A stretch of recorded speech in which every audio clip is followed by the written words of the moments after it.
roll call, please. Commissioner Eastman? Here. Commissioner Gainer? Here. Commissioner Warren? Here. Commissioner Welch? Here. Mayor Coach? Here. Please stand and join us for our opening prayer and Pledge of Allegiance. Let's pray. Dear Heavenly Father, in the face of many choices that life increasingly requires, help us to make the right decisions and to walk in the right direction. We know your will is for the good of all members of our community. We also pray for our police and firefighters and city workers for their safety in the work they do. In Jesus' name we pray. Amen. Amen. Pledge allegiance to the flag of the United States of America and to the republic for which it stands, one nation, under God, indivisible, with liberty and justice for all.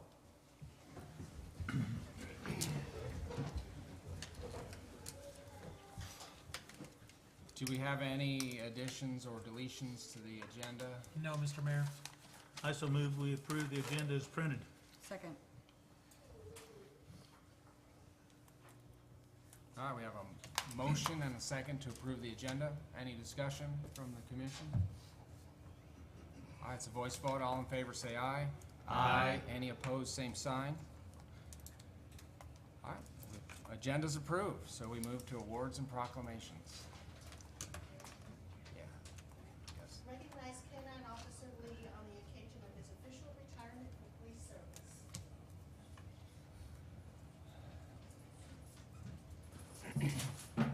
Mayor and Commissioners, we're here to say farewell to Lee. He is retiring from the police force. Typically, canines, they retire around their 7th or 8th birthday.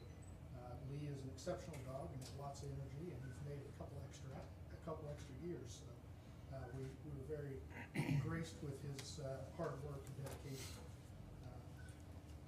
During his career, he started out with Sergeant Mata, and then in 2015, Master Patrol Officer Sampson took over, and he's been with Officer Sampson ever since then. During his career, he has definitely proven himself to be the most loved and most feared officer on the department.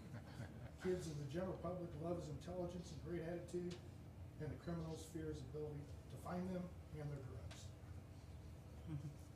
We all wish Lee the best in his retirement, and he's definitely earned the opportunity to enjoy belly rubs and treats without having to catch a bad guy first. I'd salute you, but I'm not sure you can salute that. Lee will be, as per policy, K-9 handlers have the option of adopting the dog at the end of their use, and Officer Sampson has chosen to adopt Lee, and so Lee will be residing with him for the rest of his lifetime. Oh, gee, that's great. It's great. Hey.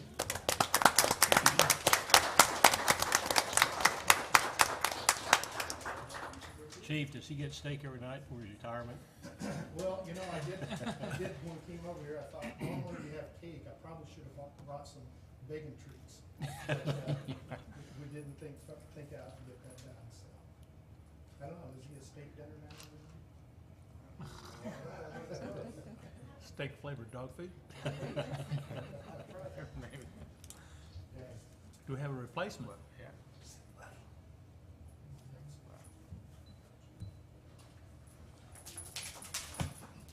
Thank you, Officer Sampson, and thank you, Officer Lee, Thank you, Lee. Officer Lee. he make this rank up sergeant. Go ahead, Steph, if you want to. Oh, sure. The next item is recognize and congratulate Master Patrol Officer Chase Hobart, 2018 School Resource Officer of the Year Award recipient from the Kansas Juvenile Officers Association. Mayor, Commissioners, thank you for giving me time to brag a little bit about some of our great officers, one in particular tonight. In 2009, the Kansas DARE Association combined with the Kansas School Resource Officers Association and merged and became the Kansas Juvenile Officers Association, so it's a pretty good sized unit today. They are actually in charge of setting the standards for the officers who work in our schools across the state. Each year at their annual conference, they present a School Resource Officer of the Year Award to one outstanding officer. This year, the recipient was Master Patrol Officer Chase Hobart. who is our middle school SRO. The nomination for Chase basically consisted of a number of compliments the department has received over the past year. We received them from students, parents, teachers, administrators, fellow officers, and his supervisors. When reading all the positive comments, the theme of helpfulness, commitment, and pride in what he does comes shining through. Chase has truly proven himself to be an outstanding SRO whose hard work is always willing to help others. All of us are proud of his accomplishments, and we thank the Kansas Juvenile Association for this well-deserved statewide recognition. If I could get the mayor and city manager to come up for a photo with Chase. I was gonna stand with the stand level.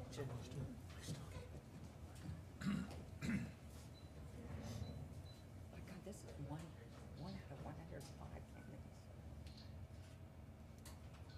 Okay, get down.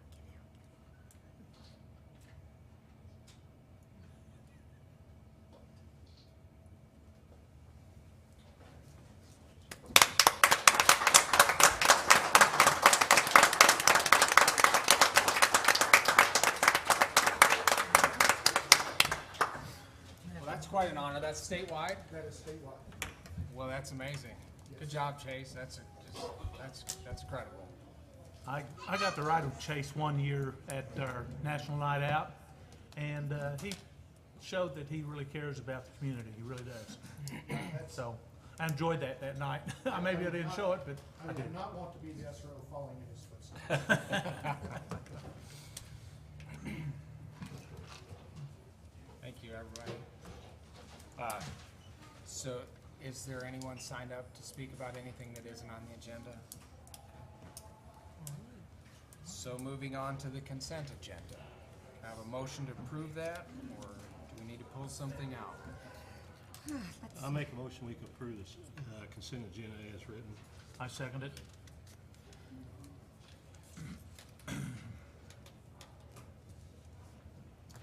So we have a motion and a second to accept the consent agenda. All in favor, say aye. Aye. Any opposed, same sign. Old business.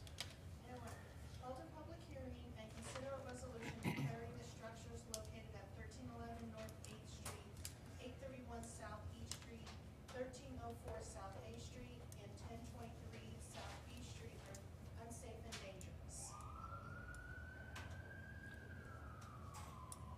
There goes Officer Lee. There they go.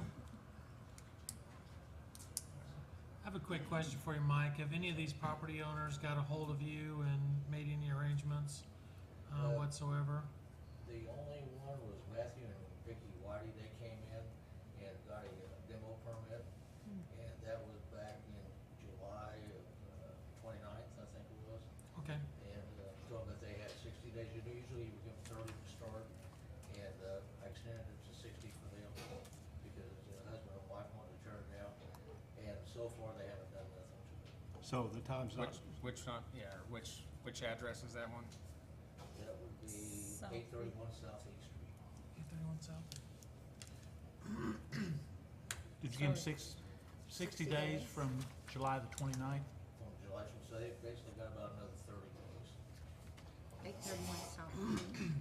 I don't know if I've asked before, but how much do they have to have done Just give them 30 in that days. 90 days? Do they have to just show how they've And started, 60. or do they have to have it completed? What they have to do, they have to show progress that they haven't started and adequate progress. They just can't have a couple boards down or, some of the shingles off or something like that. They gotta show adequate progress in order to become a safe manner too. Okay. Tamara, I got a question for you on this. We're having this public hearing on this, but we'll have, so many days after the public hearing if we decide to go ahead and do things. But should we leave that one in? I would suggest you do, because if you find it a dangerous structure, that gives them an additional 30 days to begin and then 90 days to complete it after that. So it's essentially the same deadline that Mr. Bellis gave them, but now it's official, it's in writing. Okay, that's what I need to know. The first property is at 1311 North 8th Street. It gives all the information on the concrete dates and dates and everything that we did. This is the front of the house on 8th Street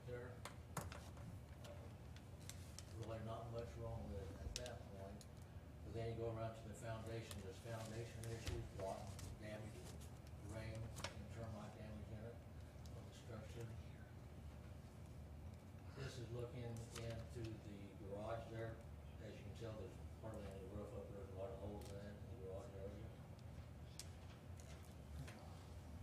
And then this right here is inside, looking from the outside into the property there on the back porch there.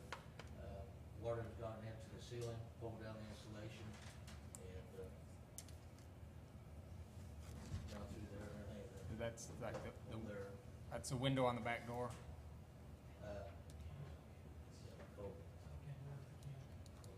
oh, yeah, it's looking from the west side there through the back there. The problem is, they can't ever hear.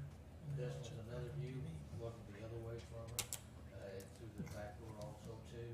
As you can tell, there's a lot of trash and debris inside. There's the insulation hanging down from the previous view of it. And here's another side view of it, looking through the back door. As you can tell right there, that's the door that's been kicked in. And the roof structure on it is rotted, starting to fail. And here's another view on the west side of the property down to the foundation. As you can tell, the siding is gone, and there's foundation issues with it there. Mike, I assume that all the electrics is pulled, I mean, yeah. Yes, the electric has been pulled off, electric and gas both. Do it- So, no, let's go ahead and. So we have to do each one separately. Yeah, let's, what I suggest to the commission is open the public hearing on this property, close it, then make your determination on that property, and then we'll move on to the next one. Okay. So, I will open the public hearing on the dangerous structure located at 1311 North 8th Street. Do we have any comments from the public? Any other comments from the commission? I have one, we go back to 2016 on this no, wait a minute. Yeah. No, that's the wrong property. Oh. Go back to 2015 for the first notification. Did we notify these people before? It looks like it's in great disrepair. Okay, which one was that, Well, sir? Kevin. Copy. the 1311 North 8th. Oh, Yeah, we went, Yeah. official notification sent on 12/9/15. that was the first one that sent out on the prior inspector that did that. Nothing was ever done, and the sign on we sent out the second notification on the 4/19/18, and it came back unsigned. Then we sent a courtesy letter, which is the second letter, which by regulations we don't have to do, but we started doing that just as a courtesy to the landowners, give them a second chance. And it went out on May the 24th, and it came back unsigned on June the 13th. So the courtesy letter and the certified letters both all went out and came back unsigned. The only one that came back signed was the very first one back in 2015. And that, That says 2018. It says it should have been 15. You know, this one right here. Should have been Yeah. 12/30/15, is that name, The the date's sign. wrong? Okay, That was a misprint. okay. Can we correct that for the official record? And make sure we're correct? I see these pictures were taken in August. Yes, last week. Okay. How bad was it in 2015? It was about the same condition at that time. And all these properties, I did a drive-by today and got out and checked them all, and none of them have done anything to them. Okay. I just kind of wanted, it looked pretty bad. I was wondering what it was in 2015. 2015, the back door was still up, and since then, somebody's kicked it in, squatters have moved into it, Okay. Any other comments or questions from the commission or the public? Well, seeing none, we close the hearing on 1311 North 8th Street. Do we now need a motion to declare it dangerous? I will so move that we designate location of 1311 North 8th Street as dangerous structure. I second it. And these say they are voice votes. We have a motion and a second to declare 1311 North 8th Street as a dangerous structure. Any other, one last chance for discussion. Seeing none, all in favor say aye. Aye. Any opposed, same sign. Motion carries. The next property, excuse me, is 831 Southeast Street. This is the one that they got a demo permit right here on July the 31st. I said the 29th, it was 31st, sorry. And that's the one where I gave them 60 days to get it started. And as of to date, they have not done anything to the property.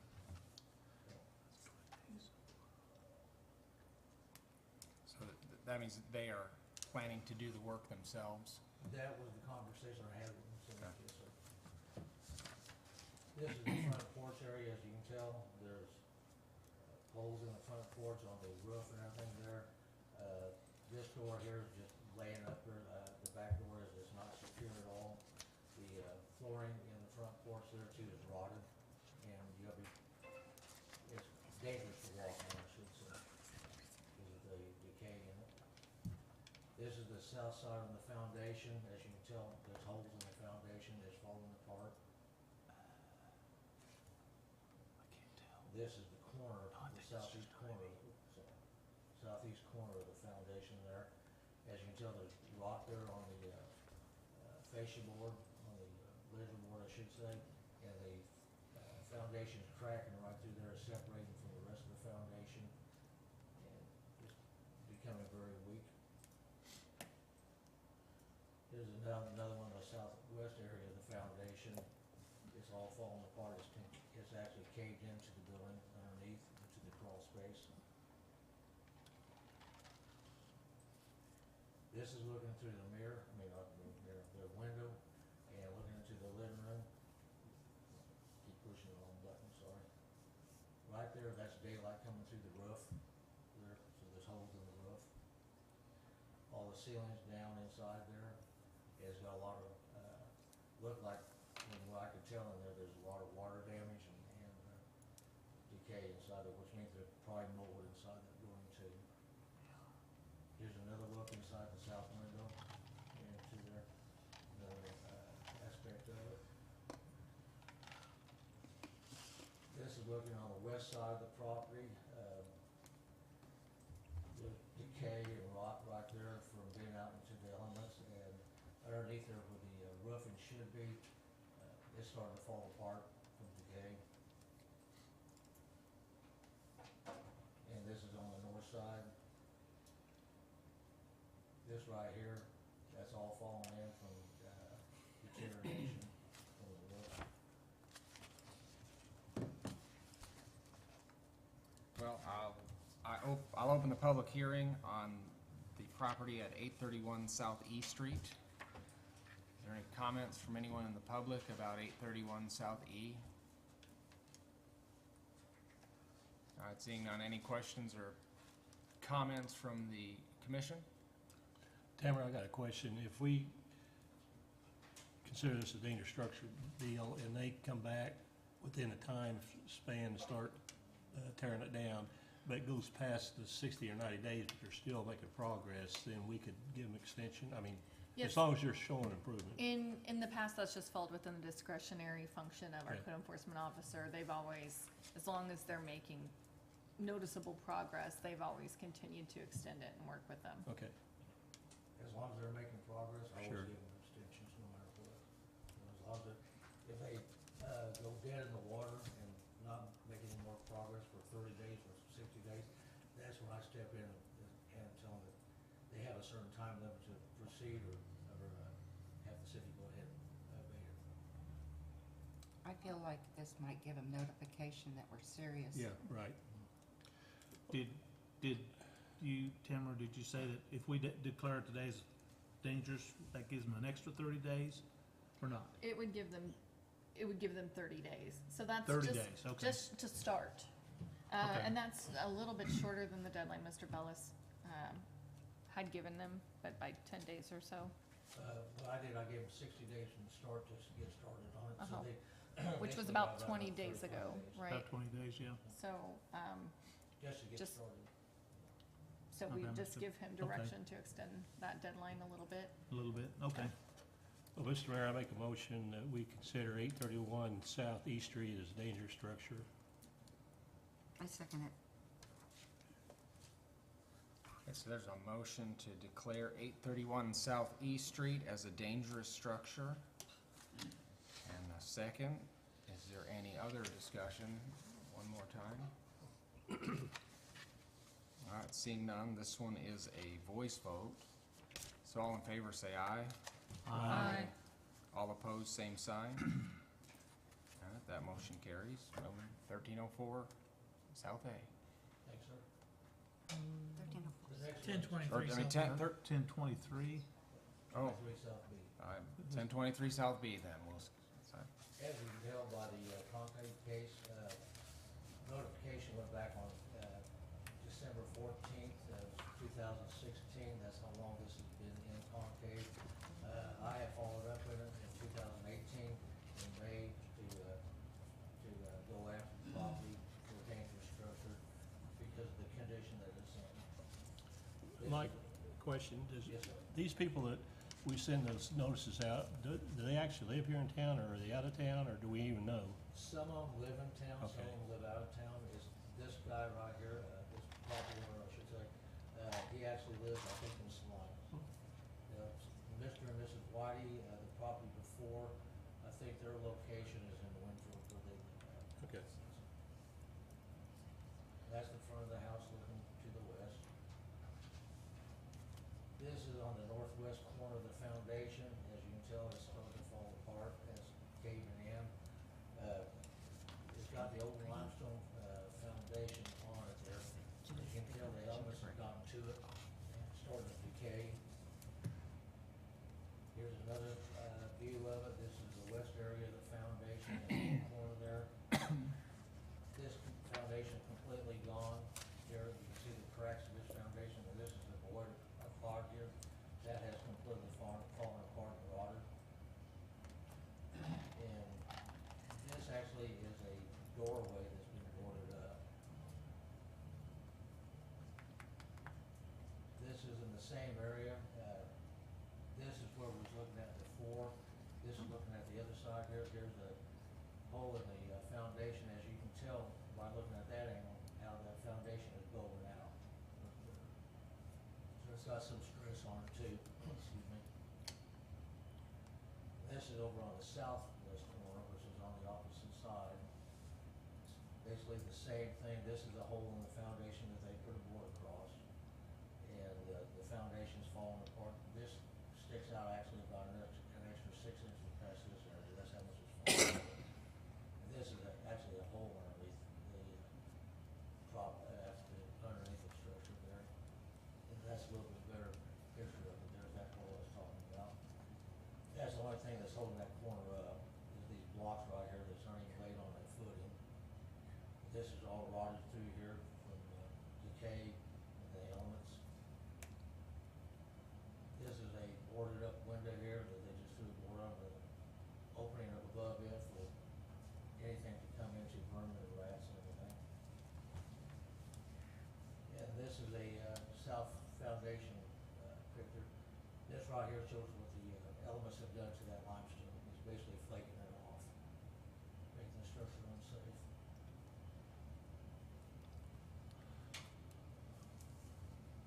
All right, well, open a public hearing about the structure at 1023 South B Street. Do we have any comments from the public about 1023 South B? All right. Questions from the commission? Yeah, I've got two questions from Tamara and Nick. On these four properties we're looking at, is taxes owed on these things, back taxes? Almost always. Yeah.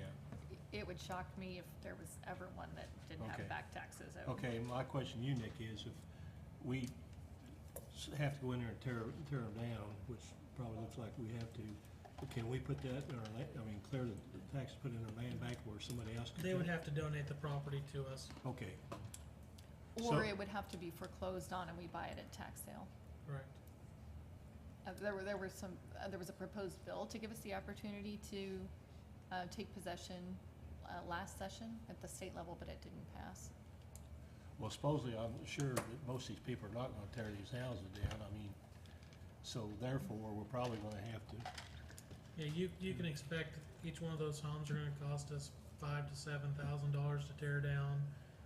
Plus you're gonna be off taxes probably in the area of at least $3,000 to $5,000 on each property as well, so, Have we been mowing the yards? yes. I was Yeah. just gonna say, it doesn't look that bad. Well, like Go this on. one here, we just Oh, the mowed house looks too. like it's ready to collapse. Yeah. Looks like it's in, this one looks particularly bad with that limestone base. It looks like it's just ready to go. So the main, Front was pretty. and that's the main danger in this one. It looks like they had the openings closed to the rest of the house, but the foundation is Yeah. wide open. It's wide open, plus like I said, the foundation with that limestone, it just crumbles. It's all rotted. Yep. Soft stone. You know, we have abated the property so far as mowing some of them, for the neighbors, because if we let the vegetation grow, we have problems with, vermin in there. Oh, sure. rats and everything else. Rats, everything else. snakes, who So knows? we need to keep that down so that, we keep that infestation out of the way. The rest of the neighborhood looks pretty good. So I will close the public hearing on 1023 South B Street. Well, I'll make a motion that we consider 1023 South B Street as a dangerous structure. I'm sorry, 1304 South A as a dangerous structure. We No, skipped 1023. we did skip 1023. 1023. Okay, 1023 South B, I'm sorry. I'll second it.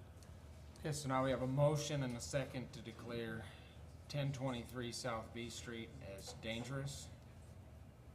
Any other questions or discussion? One last chance? All right, it's a voice vote. All in favor, say aye. Aye. Any opposed, same sign. All right, motion carries. Next one, 1304 South A. This property has, as I showed there, we sent the first notification out on 8/17/2016. And then, we sent another second notification out in May 8/2018. And we sent a courtesy letter also. All the letters came back unsigned. Christy Lau, I talked to her, and she doesn't want anything to do with the property. She inherited it from her father, and they don't want anything to do with her or her sister either. This is the front of the property there.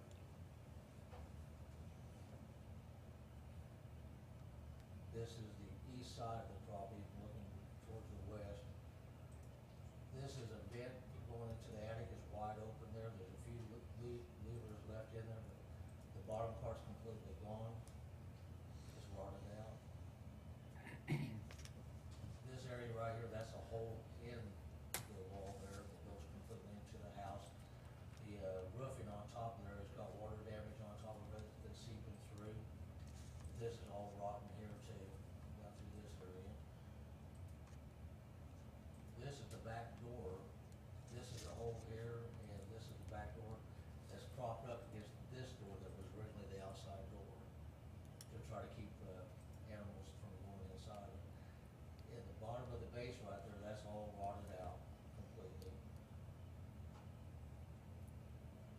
Here's another view. The shingles, the siding was completely off, showing the construction members inside, which are damaged. As you can tell right here, the flashing, that's falling off because there's nothing for it to hold to. It's rotted completely. This is looking from the northwest corner across the street toward the roof. These are all holes in the roof right here. These are inside the house, so they got water damage in the house and in the attic and everything, which means there's mold and mildew in there too. And that's all rotted down through there. And this is another angle of that roof too, all the way through there.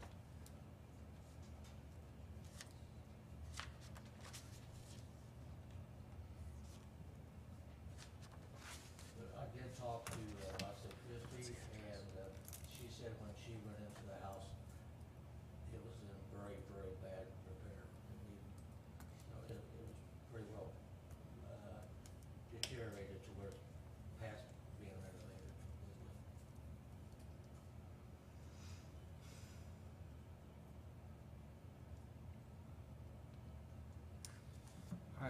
I will open the public hearing about 1304 South A Street. Are there any comments or questions from the public about 1304 South A? All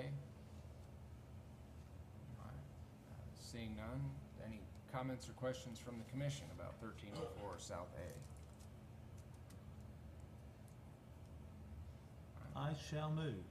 Well, first we have to close the No. public hearing. I thought so you did, okay. Close the public hearing on 1304 South A Street. I'm getting ahead of you, I'm sorry. There we go. I just want to make sure that.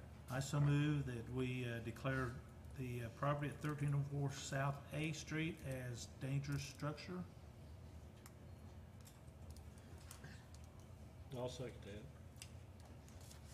So we have a motion and a second to declare 1304 South A as a dangerous structure. Any other comments, questions from the commission? Seeing none, it's a voice vote. All in favor, say aye. Aye. Any opposed, same sign. All right, motion carries.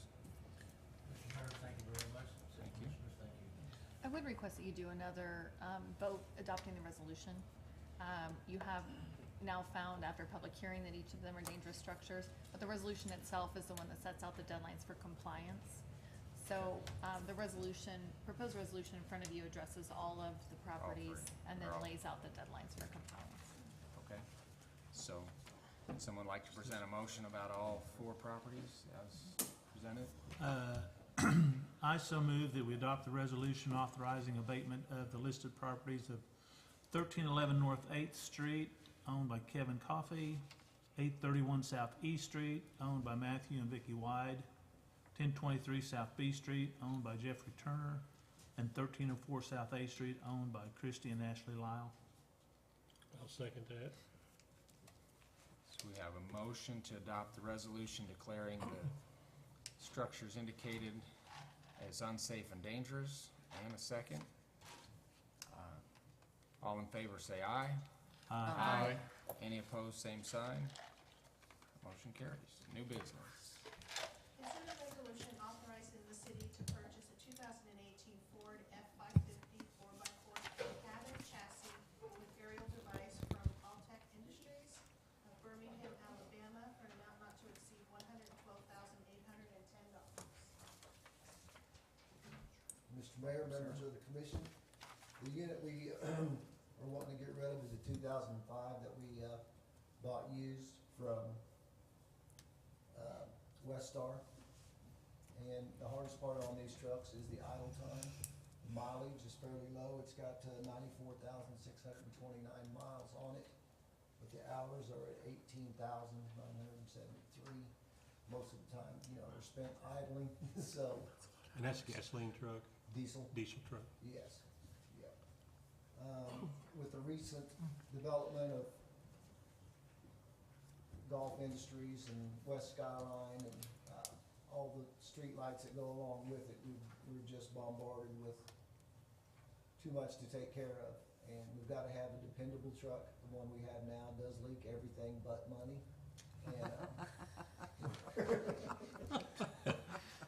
And we do our best to keep up with it, but there's times that, you hope you go up in the air and you don't just come down all of a sudden. So, safety is our main concern, and this vehicle is starting to show wear and tear. We do have some of the problems isolated to the top part of the motor, but our understanding is, from what the mechanic told us, is you have to pull the cab completely off the unit to fix the problem underneath it. And he said it's an easily $10,000 bill. So to my knowledge, it's not really worth it. It served its purpose. It's got us through several years and some tough times, but I think it'd be in our best interest to go ahead and purchase a new one. So will we have any resale value from our old one? I know it has issues, but, Oh, yes. Yeah, there's a market for them out there. and He said we'd be better off just to sell it outright instead of trying to trade it in. Would that go on Purple Wave or something like that, Nick? Yeah, Either Yep. way, yeah, Purple Wave, or we can just do a private. Yeah. You say the main problem is with your lift? yes. Okay. Just the hydraulics and the Oh, motor just- running all this itself. just It all the goes hydraulic. together. Well, that could be dangerous. You get somebody up in Yeah. the air, or something happens, the hose breaks or something, and Yes. anything comes down. You said we got the old one in 2005, or was it? No, we got it, I think in 2007. It was a Okay. demo unit, or it was a unit that we got from Westar. It was Okay. manufactured in 2005. Okay. I was not quite clear on that, okay. And Nick, where will the money be coming from? That comes Parks budget. Okay. And that's budgeted in last year's budget, for this year's budget. Well, I'll make a motion, we consider authorizing the city of Arkansas City to purchase a 2018 Ford F-550 4x4 cab and chassis with a Alltech model AT40-Z telescoping, Articulating. Articulated.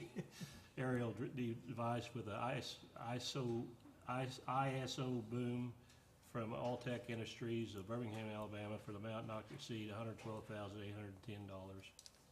Could you read that one again? I second it. Oh, we already have a second. I'll keep him from having to read it. All right, so, and is this something, I always ask, is there something we could have gotten a couple years it used, or does this hold its resale value? Do you know anything We about do those? hold the resale value real well. We probably could have dug around and found a used unit, but no telling how long it would actually last and the headaches that go with it. Because Westar does take good care of their equipment, and it was certified when we got it, but over the years of, just operating, Hutch used to drive it every day. We've restricted it now to just when we absolutely have to use it. Okay. How soon will this be in, this truck? Well, he's hoping by the end of the year, but, we were pushing earlier to get things going, but we weren't sure which direction we were gonna go, because at one time we talked about trading in both trucks. But we've noticed we do need the bigger truck for cutting trees and such things with the ice storms and windstorms that come So along. we have one that we can change lights. We can change lights with both of them, and the big truck, we can change pole and all, if that's what you mean, yeah. Well, I was kind of wondering about the big truck, you say the pumps or the motor's getting bad in the lift, Mhm. but Well, still that's working. just to lift the bucket. The other truck, we use the big boom truck is what we stand poles with and stuff, Okay, That one's all right. yeah. all right. Well, we have a motion and a second. Any other questions or comments from the commission? All right, seeing none, it is a voice vote. All in favor, say aye. Aye. Any opposed, same sign. Motion carries. Thank you. Consider a resolution authorizing the city to purchase a 2019 Aurora heavy-duty rescue pumper from Fire Master Fire Equipment of Springfield, Missouri, for an amount not to exceed $605,712. Mayor and City Commission, Ark City, we currently have two pumpers. One is a 2013 Pierce, the other one, 1995 Pierce Dash, that is currently basically out used its service life. We've gotten 23 years out of it. We're having pump issues, valve issues, it's leaking, it's rusting, we're starting to have transmission issues. And frankly, right now, we will not use it as a pumper, especially when we have personnel inside the structure. But as you can tell, we've gotten 23 years of service out of it, so it served the city well. Back in probably November, we knew that we're gonna have to replace it. We put together a apparatus committee of 7 people. They started looking into it. The 2 rules that I gave them is, you gotta realize this is a big investment for this community. And it has to last for 20 years. And so be wise in your decision. They worked really hard. They met with several manufacturers, looked at different options. And if you saw, I think you guys saw the specs that were sent out, that's a lot of work. And I'm happy to say that the apparatus that we're proposing came in at a little over $605,000, when other communities around here are paying $700,000 to $750,000 for a new pumper. And why is that, Chief? Well, I think what really helps is when you look at your community and really study your community and what you actually need. And the committee looked at, and we could spec out something that high. Ferrara would be happy to sell us a $750,000 pumper, but it's not needed here. And I think if we get a good quality, Ferrara's one of the top manufacturers in the country, one of the top 3. We did our research, and we don't need a lot of that extra bling that comes with a lot of pumpers. But this one here, it's a solid pumper. It's a 2,000 GPM per minute pump, 750-gallon tank. It's got a foam system on it, and it will serve our needs really well. We also have a demo out here. Chris Thompson, the dealer, is here to answer any of your questions. We also have a demo outside if you're wanting to look at it. Oh, I thought that was ours I saw out there. I thought that was too. Well, it's similar to what we'll get, but ours will be a little bit different. Will be set up quite differently, but similar to the style that we'll get. So, we have been using basically one pumper, and the other one just goes along, not really. We basically use the whole hose. If it's something, we do have, well, I mean, let's back up. yeah, no, It's gotten real bad this past year. Yeah. That's when we started having the problems. We spent over 80 hours, man-hours, repairing valves, transfer valves went out on it. The last thing, it got stuck in pump gear, and so we couldn't utilize it for 2 days. We do have our aerial platform that's got a pump, and so it's been responding in place of that at times. So, does that make And sense? here's the thing, in 2013, when we went ahead and got the Pierce, it was an emergency purchase. I mean, it was something that we had to do.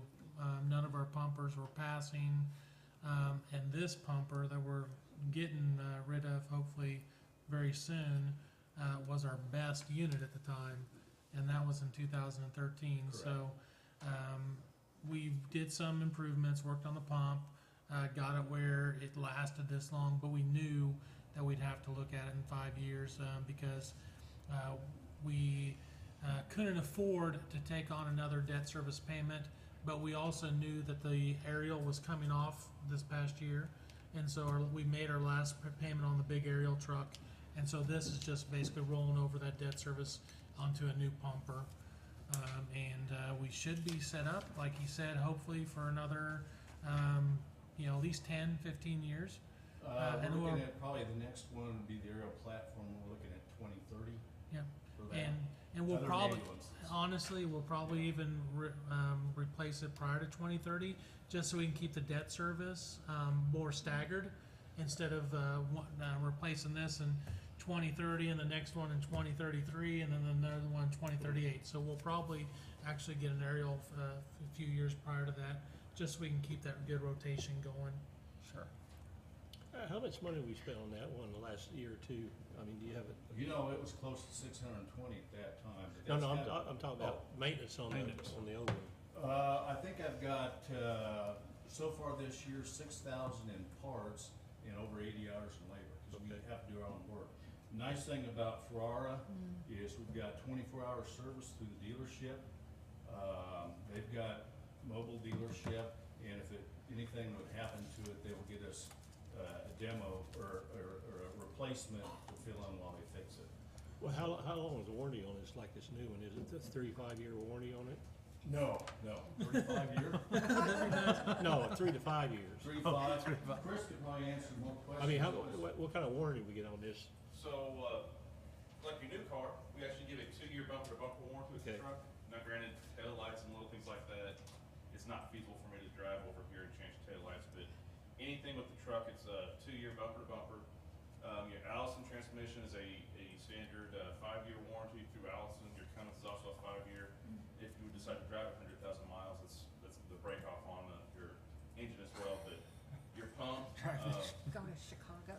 Drive the fire truck around. you'd be surprised at how many departments actually put 100,000 miles on their trucks in just a few years. I just can't believe it. I know, they're not made for that, just so you know. Yeah.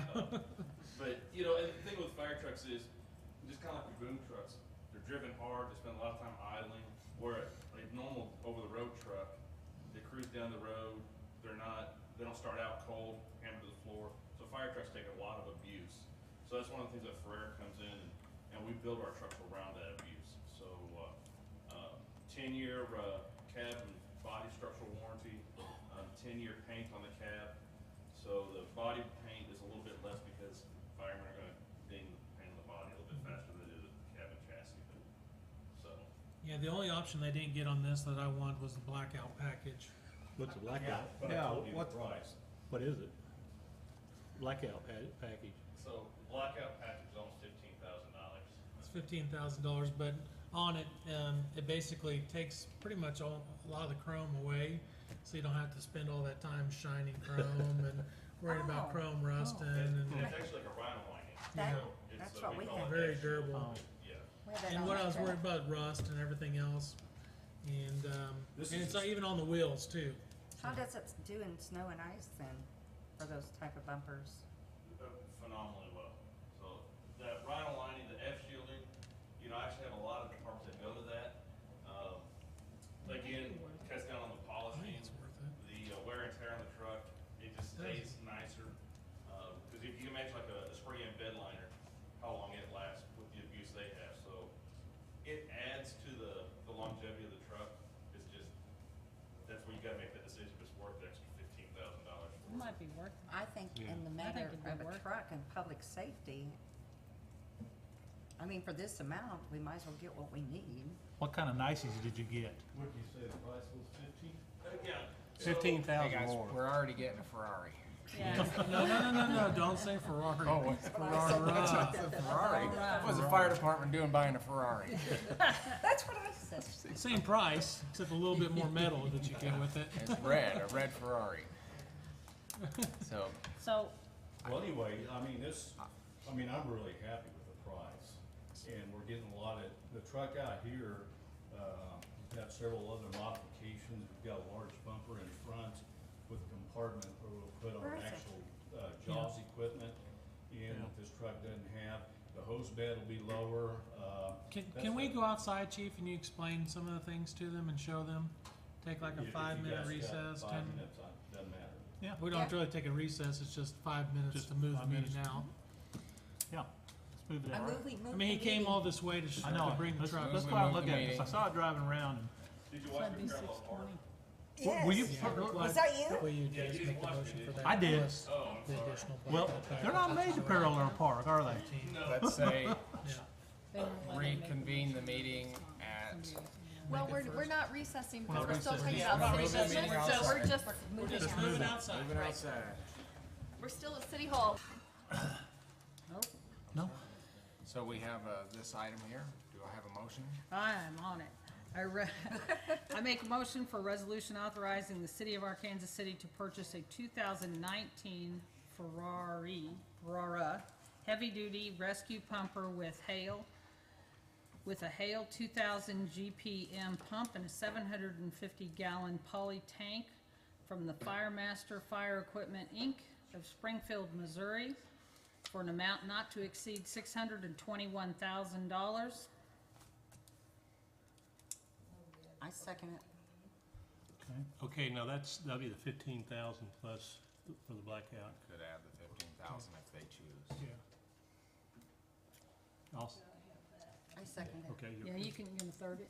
no. You can go. And we had discussed outside if it would be possible to get a better price on that 15,000 because it's not, I like to negotiate. And so the representative said that he would go back to Ferrara. It's something that they put on and talk to them to see if they can get a better price. So Nick would certainly have authority to negotiate that. Thank you, Nick. And so, we haven't really, how will we pay for this? Is it a lease purchase? This will be in 2019 lease purchase is what this will be. One payment, No, it'll be 10-year payment. 10-year. And what will the payment be over those 10 years? It'll be anywhere from about 70 to 75,000 per year. So it won't be a level payment? Well, it depends Oh, it on the depends. interest rate when we do, what we're estimating our interest. Now, could the- be- And how much is the aerial platform payment that is going on? 82 or 84,000, wasn't it? Yeah, it was around 80,000, I But we believe. paid that off early, didn't we? Yeah. No, we've paid it off, it's paid off. I know, So but we we're- paid it off, I mean, On time, okay. with the regular payments, yeah. So it could potentially reduce the budget slightly We've already accounted for it No, for but, next year's budget, for yes. next year, but it's something that we have been paying a similar to Absolutely. 80,000 Do for you one. want it on? No. That's correct. But if it lasts 20 years, there'll be 10 years with no payment that we'll be able to use. And we're assuming a 4.25% interest rate, which is, we're trying to do 6 months from now. Honestly, today's interest rates are 3.85 is what they're going for. So we actually have some cushion in there, and that's where you come in the difference of 70 to 75,000 is gonna be that interest rate. Okay. And it may be even lower, with the local banks. We're just using the industry, You're not supposed to guidelines for Well, that. with interest rates going up, I mean, the way talk is, we probably ought to get it locked in, I mean, Well, we assume there may be a couple interest rate increases. That's what I'm saying, at the most, it'll be probably 4.25, cause it's at 3.85 right now. So that gives us some room, which is really only a difference of about $1,200 a year. 12 to 15, it just depends on timing.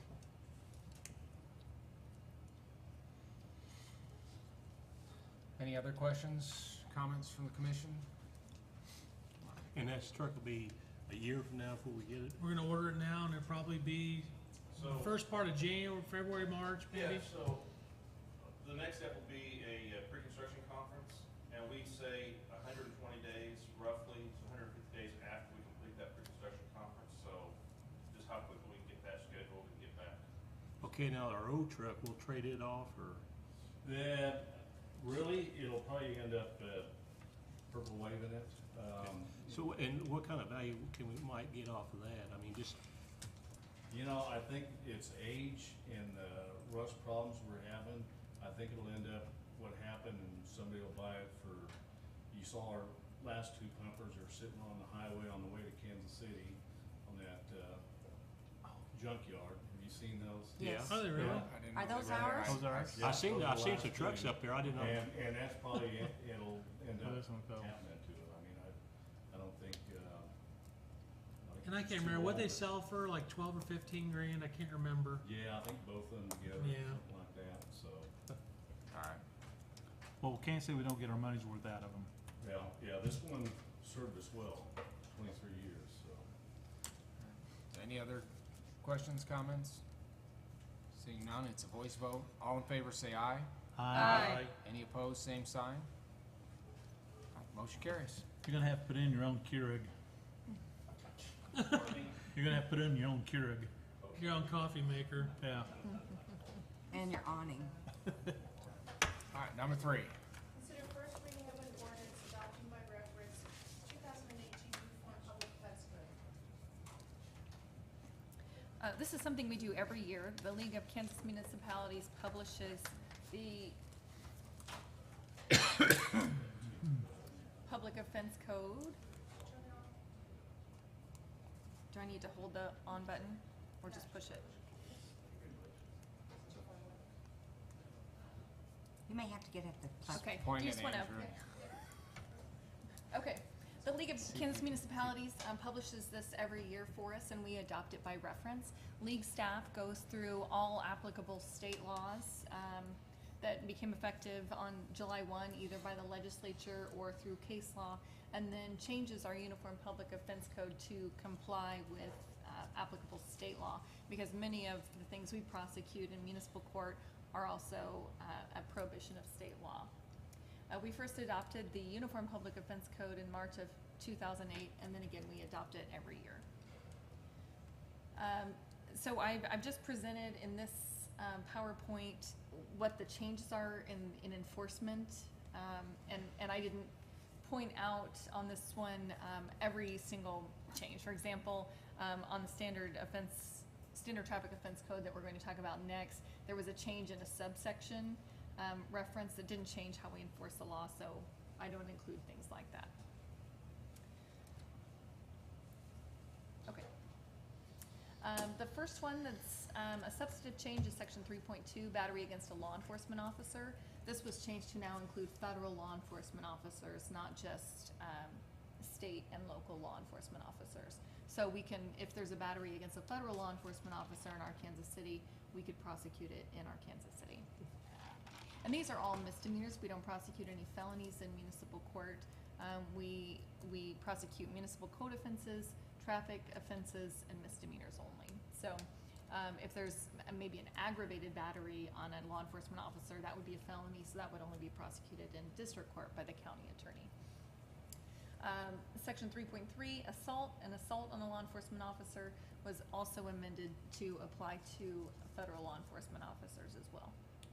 Question, what type of battery against a law enforcement officer, what is considered, what's the difference between a misdemeanor and a felony here? A regular battery would be that you touch someone, that you push them, you made contact with them.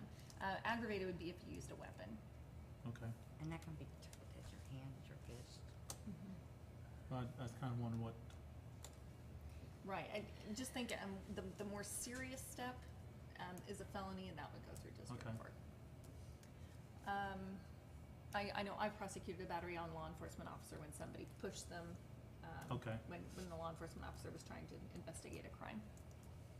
Section 9.7, unlawful request for emergency service. This used to be titled making a false alarm, which was reporting a fire or calling for police assistance when it wasn't needed. But now it's redefined to communicating false information to request any emergency assistance when it's not needed. And now it's a felony if the false information includes that a violent crime is occurring or will occur. And you probably read about this. There was an issue in Wichita where somebody called in and said, called for police, somebody ended up dying, and so that's now a felony by state law. Of course, we don't prosecute that part because we only prosecute the misdemeanors. So if somebody called 911 and reported that they somebody was breaking into their house and they needed help, that would fall under this section. Sections 9.9.1 and 9.9.2, marijuana and paraphernalia. These are new sections under state law, new sections under the, or I'm sorry, it's always been prohibited under state law, but the editors at League of Kansas Municipalities now included this in the Uniform Public Offense Code. This is something we had written into our own code quite some time ago. So we had been prosecuting misdemeanor marijuana possession and paraphernalia possession for quite some time. But so the League of Kansas Municipalities editors finally caught up. So now that it's in the book, we don't need our separate sections in code. So the ordinance in front of you takes out the section of code that we had written, so we'll instead prosecute under these numbers under the Uniform Public Offense Code. Is it the same? It is. Okay. Criminal use of weapons. It removes a prohibition against purchasing or possessing a throwing star. Previously, it was criminal use of a weapon if you even had a throwing star, which I know when I was a kid growing up in Illinois, I had one, so I hope it wasn't, you could get it in a catalog or Ninja Gear. So now you can own one in our Kansas City. And then it does still prohibit possession of a throwing star along with a straight-edge knife, a stiletto. I had to look up what a stiletto was, so that's why I included what it is there. And a dangerous knife. It's still unlawful to possess those if you have an intent to unlawfully use them against another. So you can possess it. If you plan to throw a throwing star at a person, you can't have it. That's a violation of law. But if you plan to just possess one, then that's perfectly fine. What about if they are practicing throwing it at a piece of wood or something? And that would be okay as long as you don't plan to use it against a person. As long as you don't plan to use it as a weapon against another person. They would have to prove criminal intent. Right. And I know my brother and I, we had a whole ninja set up in our basement, and we would throw the throwing stars against the wall. I probably shouldn't admit that, but it made me the person I am today. Well, it's dangerous. Right. Section 10.27, illegal operation of an amusement ride. Of course, last year the state started regulating slides and other amusement park rides. They amended this section to make it illegal to operate the newly defined antique amusement ride, limited use amusement ride, or a registered agritourism activity. I cited, the definitions are fairly long and complex, and so I cited the statute there if you want to look up what those definitions are. How will that affect us at Arcalala?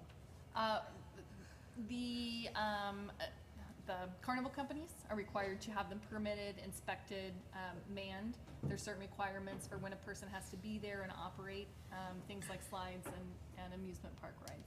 But it won't affect us because they're not our rides, we don't operate them. I was gonna say, don't we have an inspector that goes over and inspects those rides before we open that? No, we do not. It's the state inspects them all and permits them. Yeah, they're required to have their permits posted, and so we can verify their permits when they come in. I don't know if we've ever done that though, have we, Chief Ward? Have we ever verified the permits on the, I don't think we have. I think we did. Think we should? The fire Haven't in a department while. did. Oh, it was a gambling operation, that's what Think they we should? So these are all the changes to the Uniform Public Offense Code. There's the proposed ordinance in your packet to approve it. I have one question. Criminal littering, you didn't mention that, and it's on here. Yes, it's because we have our own section of littering in municipal code. And so we have, littering was in the Uniform Public Offense Code. Then we wrote our own section to include when your dog uses the bathroom on a city street or somebody else's yard, that's littering if you don't pick it up. And then they took it out of Uniform Public Offense Code, and now they've added it back in. But in the ordinance in front of you, I don't adopt that section. I say section 6.8 is supplanted by municipal code section 42. What do you mean you adopt Well, that section? Because we have our own municipal code on littering, Okay. which it's everything that includes, plus not picking up after your dog. But your dog can go on your own yard all day long, but if it goes on a city street or your neighbor's lawn, you need to pick it up. And I'll tell you, I don't think I've ever prosecuted anyone for that, but I have sent a couple letters. Mainly, well, we had an issue with some people who would walk their dogs downtown and then just leave it on the sidewalk, and so we knew who they were, and so we sent them a very nice letter that said, please pick up after your dog. This is the municipal code, and it hasn't been a problem since, or at least I haven't received complaints of it. Yeah, Tony's here, not here, so he'd probably say different, but. Well, I am happy to send anyone a letter about it, and that's been our enforcement mechanism so far. Usually we don't catch people when they do that. Have we placed little bags uptown? I think Yes, we we do do. have some. I thought I saw one. Yeah, we have 2 of those doggy do bags Yeah, that are on both sides of the street. I thought I saw that here a while back. This is only municipal thing. Just make sure you don't have a deputy or a trooper get you. So it's not a state law, the dog, Yeah. the dog you don't, if you. Well, since we review this every year, and it's mainly, they're all state that we have to go by, I consider the ordinance adopting by reference in the 2018 Uniform Public Offense Code. I'll second that. And if we didn't adopt these, then that would just mean these would need to be prosecuted through district court instead of municipal court. That's right. Yeah. So we're just including it on our, Docket. in our code. It's already the law in the state of Kansas. So I have a motion and a second. Any other questions or concerns? This one is So a roll. are you expecting an increase now that this is being passed? Increase in, Prosecution? I'm not. I wouldn't expect anything to change. There's no really new laws. It's just some changes in definitions. In fact, some of them are less, like criminal use of weapons. People that have throwing stars can now admit it. Okay. Yeah, you're throwing stars. All right. I like a good throwing star, apparently. Okay. Motion and a second. Any other discussion, questions? All right, so it's a roll call vote. Commissioner Eastman? Yes. Commissioner Gager, Yes. Commissioner Warren, Yes. Commissioner Welch, Yes. Mayor Cook. Yes. Item number 4. Consider first reading of an ordinance adopting by reference the 2018 standard traffic ordinance. Much like the previous item, this is something we do every year. It also comes in booklet form, published by the League of Kansas Municipalities, which is a very nice reference for the police and us in court to have with us. We actually adopted this book in 1983, so we've had it in the city quite a bit longer than the Uniform Public Offense Code. And it too is changed every year to reflect changes in state law. The first section that's amended is under DUIs. There's a sentence enhancement now if someone is in the car riding as a passenger if they're under the age of 18. Previously, it was under the age of 14.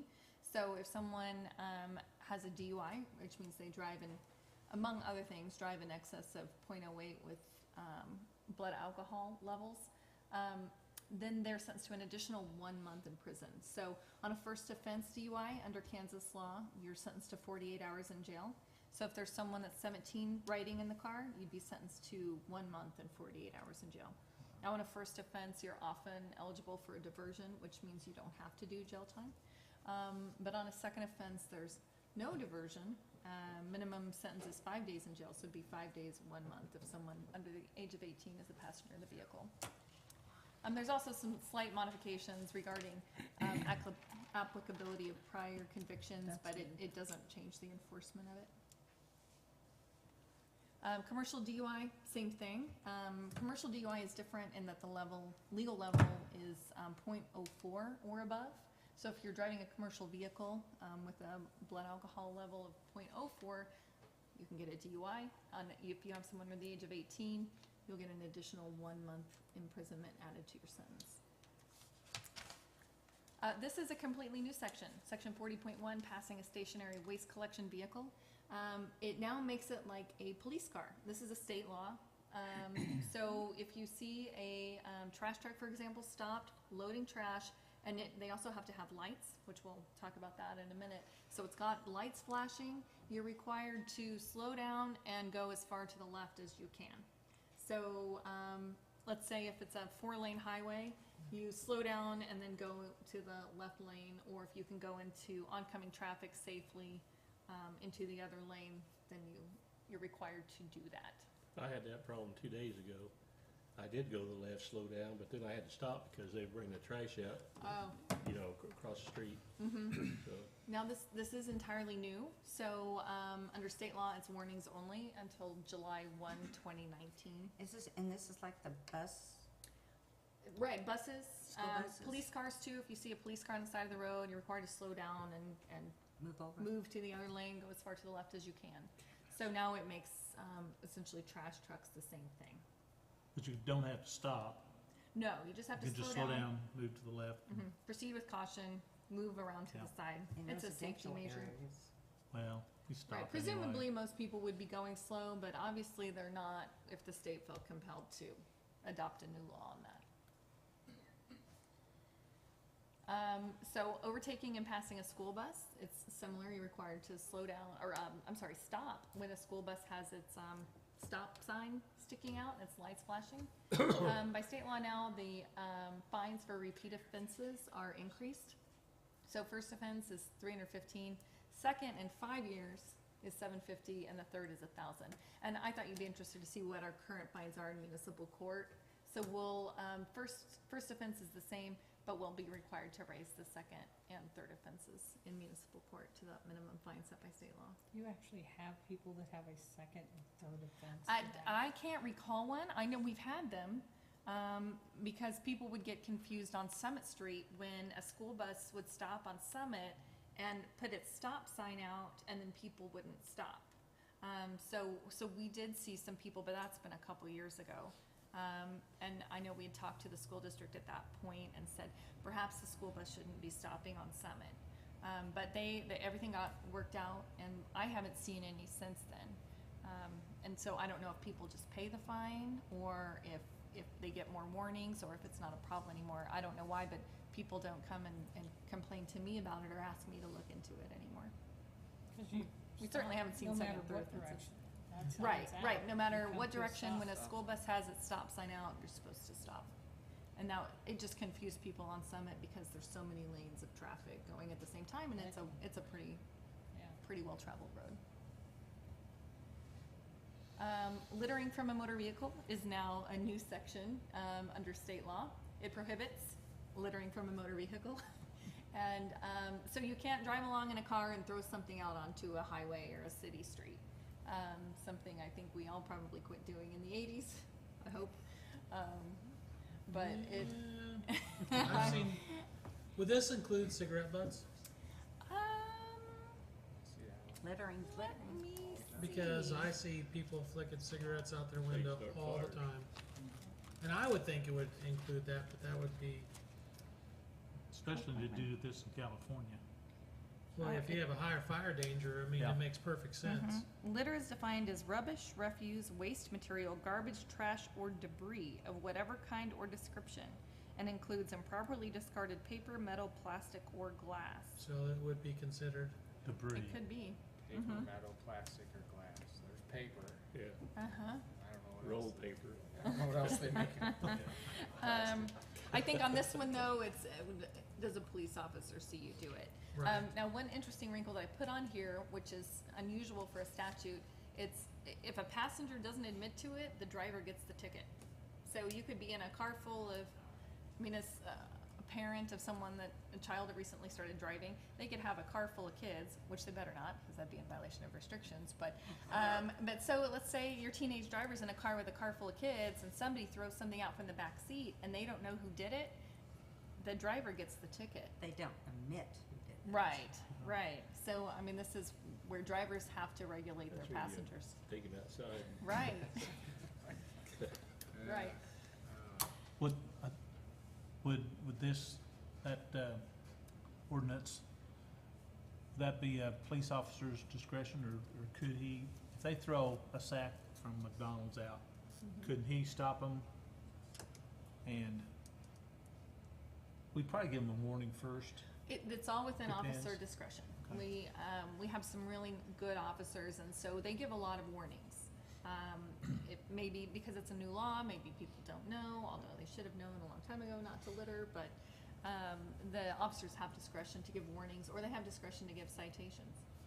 It'd probably be a good idea, cause there's still a lot of it out there, and education is needed, so. But this isn't like the passing a waste collection vehicle where they have to give warnings for a year. This one is automatic, because littering Littering in Yes. itself It's- is a violation. Littering is a is. violation. Why would you need a from a vehicle Right. Yeah. statute? I swear. But, I mean, some people don't know. They don't, or don't care.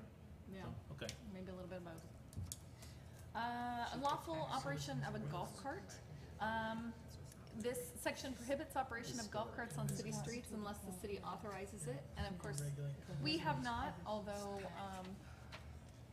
some people do in town.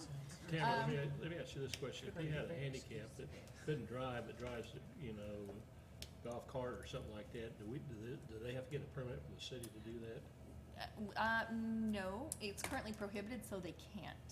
Now, the city commission could adopt an ordinance that authorizes, operation of golf carts on the city. Some cities have done that. But we currently have not authorized it, which means it's not legal to do it on any city street. So if it's legal, if it's street legal, it's okay. Well, street legal, I mean, what's the definition of that? Would that be Get a tag. seatbelts, tags? I mean, the state won't tag them, won't register them. Now, you're on the street level, are you talking about anywhere in the streets of Kansas City? Where state law says they're not a valid vehicle to be driven on the streets. Now, you do have the authority under state law to authorize their operation on the city streets if you want to take that step, which that would be an amendment to What municipal. about our neighborhoods where they go out to the golf course and back? You're talking about our neighborhood. I mean, there's quite a few people do drive them on city streets, and we've, I know on Halloween, I didn't see him. on Halloween, I know, a lot of people drive their golf carts. Yeah.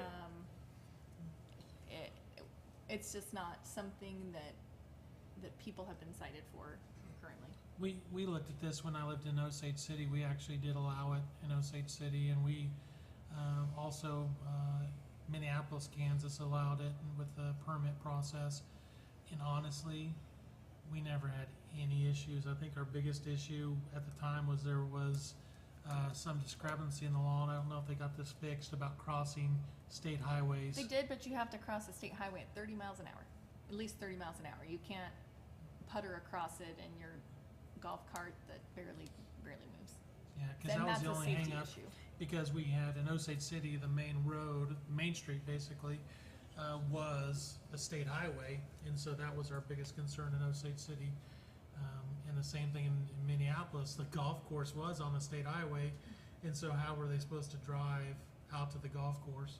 Now, if the state highway runs through the city limits, we can authorize it, and there's not that 30 mile per hour, but if a golf cart crosses a highway, it has to cross, outside of the city limits, it has to be at least 30 miles an hour. Outside of the city limits. Now, the change is that if the city did decide to authorize operation of golf carts, after sunset, the city would have to require it be equipped with lights and a slow-moving vehicle symbol. Did they allow it in Lawrence? I didn't think they would. Not in a city that large. And full of that many student Well, that drivers. being concerned, we have a traffic flow of 16,000 cars in a 24-hour period. That's an awful lot. On Summit, yes, for sure. We do. Yes. Go down second.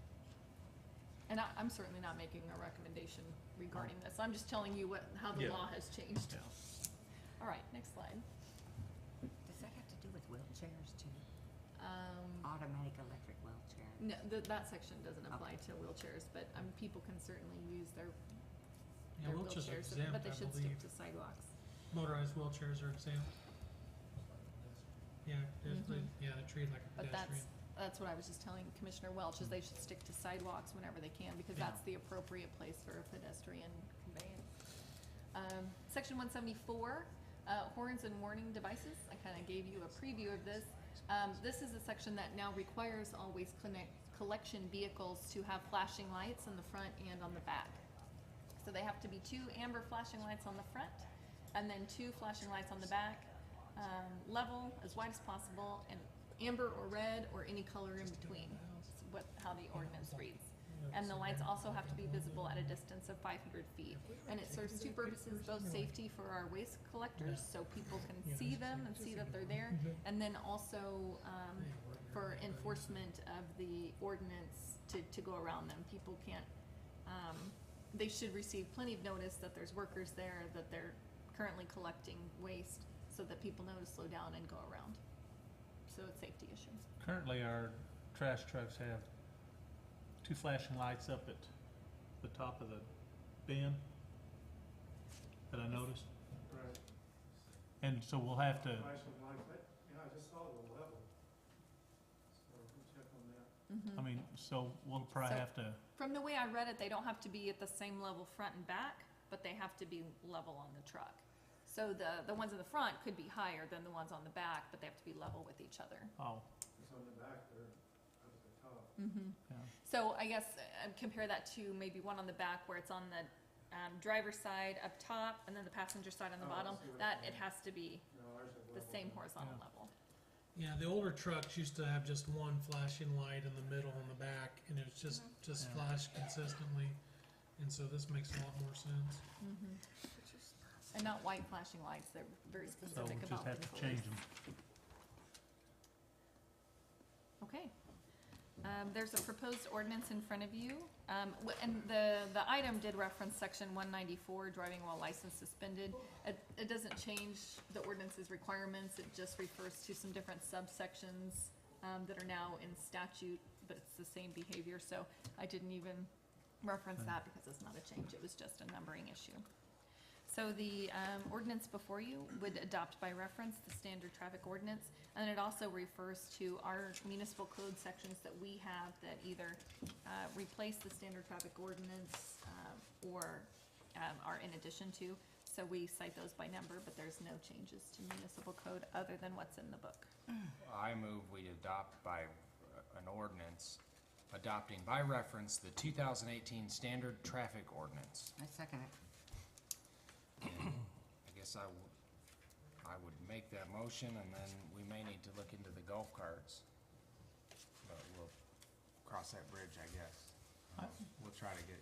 Well, if somebody actually needs it, I think we ought to look at it as need instead of just allowing neighbors You have a to golf run cart? down. Family? I don't have a golf cart. We don't have any toys at all. Well, I mean, that's how I feel. Yeah. By I'm just by saying, need, we'll if somebody in town see what needs it. happens, though. I mean, Yeah. that might be an issue someday, but I'll still make that motion. We have a second. Any other comments, questions? All right, it's a roll call vote. Commissioner Eastman? Yes. Commissioner Gager? Yes. Commissioner Warren? Yes. Commissioner Welch? Yes. Mayor Copeland? Yes.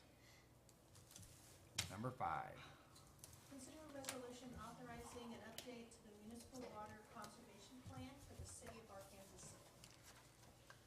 The Kansas Water Office recently reviewed the city's current municipal water conservation plan, submitted required changes to the plan. Primary changes including adding a requirement for the city to contact the chief engineer of Kansas Department of Agriculture, Division of Water Resources for permission to require well owners to comply with the city's drought regulations, drought response stage 2, which is water warning, and 3, which is water emergency.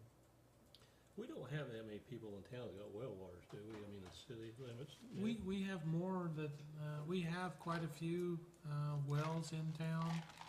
A lot of them are ag-based. We do have a few hit-and-miss drinking wells, I believe, that people use for drinking water. But The ag large- based, don't like, you're talking about irrigation or? Yeah, for like their gardens and stuff. Okay. And I think even, well, I know my neighborhood has 2 private wells. In my neighborhood, I know of an individual just down, well, we just replaced 2 services on 8th Street that used to have private water wells. And now they're hooked to municipal water. And then there's still some in the 6th Street area. There's still some private wells down in that area. I think there may be a few out east, but there's not very many out east because it's a lot rockier. But I know of a few people that use small wells out east to fill pools or whatever. So. I have a question. Why, if they're private wells, do we have to go to the Kansas Department of Ag? Is it because they come out of the same water source? What basically this allows it does come out of the same source of water. Okay. But the bigger issue is it gives basically the state, it allows them to help with the enforcement side of things, because if someone says, well, I have a private well, you can't regulate me, I have a private well. Well, the state engineer basically is going to step in and say, the city's in a drought emergency, you must follow, because we're talking about your basin, your entire basin, not just you versus the city. And so they'll step in and make sure that you're following the regulations that are set forth. So would they? When I read this, I was wondering, do they have to follow, like, if we put out that you can't use any more than, you can't water between certain hours of the day? That's correct. Is that what they would have to follow? Absolutely. They would have to follow our stages. For example, under water warning stage, the city's storage has fallen below 70% capacity, will not be covered. City water supplies will be monitored daily. Leaks will be repaired within 24 hours of detection. City will curtail its water usage, including operating fountains, water grounds, washing cars, so they'd have to comply with that. Okay.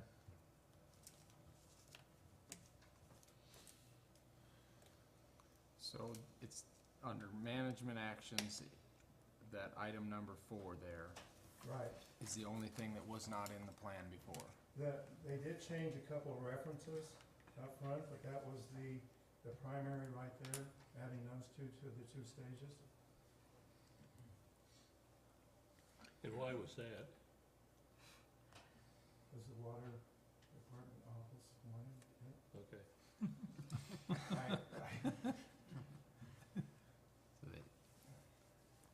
Guess that's a good reason. Yes. And it has to be approved by the commission, by the governing board. And then in turn, we'll send it back to them, then they'll review it again.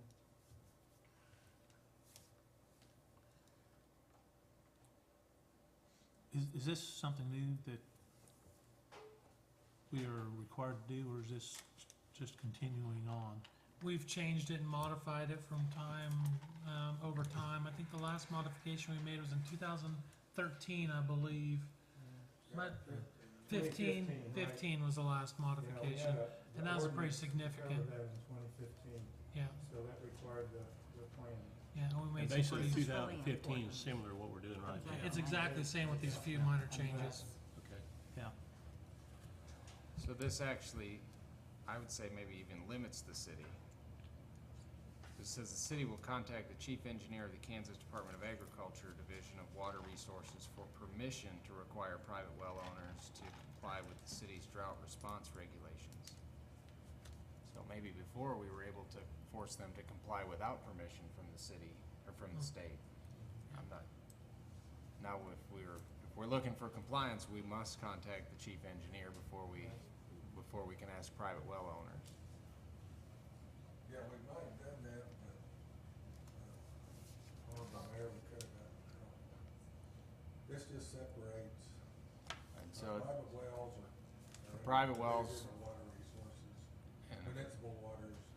and if we wanna do things, if we need to, if we're looking for enforcement on private well owners, we need the permission of the, Yeah, then we'll have to- we would need the permission of the state, the chief engineer, in That order is to. correct.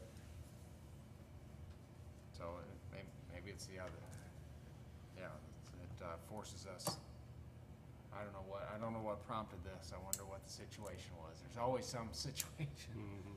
Is That, to give you a little background, this document tries to make everybody happy. ADHE requires this as a water system and a water conservation plan.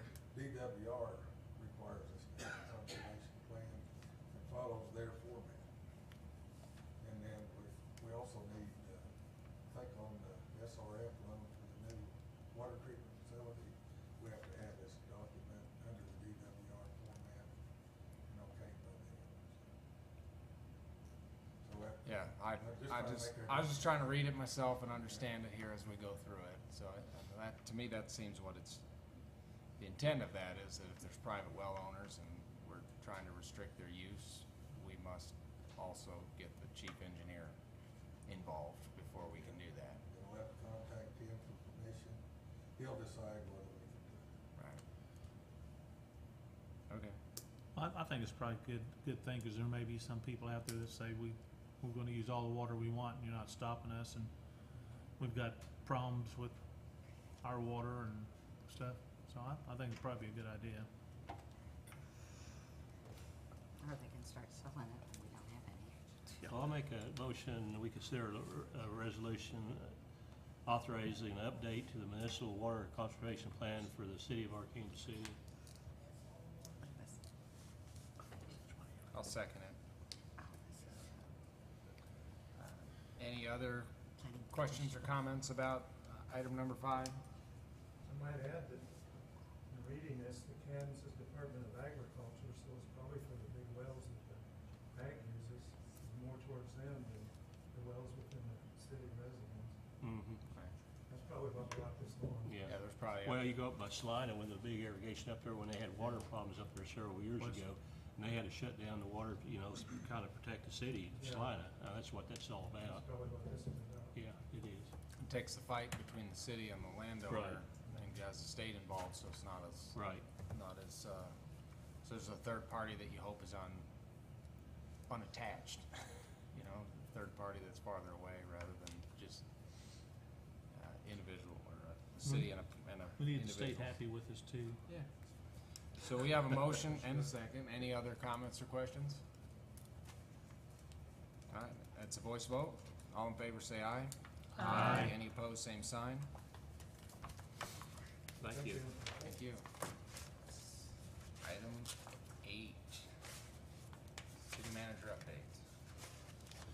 South Central Kansas Medical Center Land Rush, their fundraiser is this Saturday. Also, city offices will be closed on Labor Day. Other items is in your package, you'll find the City Advisory Board reports. We also have the Dozer excavator usage report in your packet. Does anyone have any questions? Do you have an opportunity to review that? I was pleased to see it. I Okay. thought it was interesting because one of the concerns was we wouldn't use it enough to justify the cost, but it seems to be used fairly heavily. And the one of the things we noticed, which was kind of interesting, the dozer value of the dozer is actually just as much. It's worth just as much today as what we paid for it. So, which is great. And then what we need is to. We don't need 15 minutes, I don't believe. 5 minutes. I'd say 5 minutes for the executive session. I move we recess into executive session until, we'll just make it till 7:20. That'll be 7 minutes. And we will resume. Do you have? Okay, I'll start again. I move we recess into executive session for consultation with our city attorney, which would be deemed privileged in attorney-client relationship to discuss legal options for collecting debts incurred by the city of Arkansas City during the demolition of dangerous structures, to include the city commission, city attorney, and city manager. We will reconvene our meeting at 7:20. I'll second that. Heard Jay first, Commissioner Warren seconded that motion. So we have a motion and a second. All in favor say aye. Aye. Any opposed, same sign. Any action to follow? Oh, I'm glad you're back, Cameron. You got it. No. Okay. No, he's got another announcement. Jim Cyber's running. Donnie Evans' retirement party is this Friday, and it is from 2 to 4 or 1 to. Andrew, what time is that party? 1:30 to what? Is it on the calendar? 1:30 to 3:30? Where at? Here. Friday? 1:30 to 3 on Friday. Oh, I'm sorry, I'll be. So come and join us. Friday. 31 years, 32 years, something like that. It's been Did with it the come city. and go, drop in, or is it? Yeah, it's just come and go. And that's all I have, Mr. Mayor. Alright. Seeing no more business, I need to move for adjournment. So moved. Second. Motion and a second? Just, I guess we're not ready to adjourn Yeah, yet. we can vote. I just gotta tell you that Well, we will I keep it am- as discussion under our motion for adjournment. Any other discussion? Alright, go ahead. I am on a jury in Winfield, so Okay. I will make it to the So what you can? trustee meeting Thursday morning Okay, yeah, for maybe an hour, sure. Oh, for so 45 you- minutes. You were selected even. I was selected, Okay, so Oh, my. that's, I'll only be there for a while, okay. okay? Well, we'll see you when we can. I'll be there for 45 minutes. Yeah. Do they have visitation? Yeah. Alright, That's one thing I have. any other discussion about our motion for adjournment? Okay. No? Alright, all in favor say aye. Aye. Aye.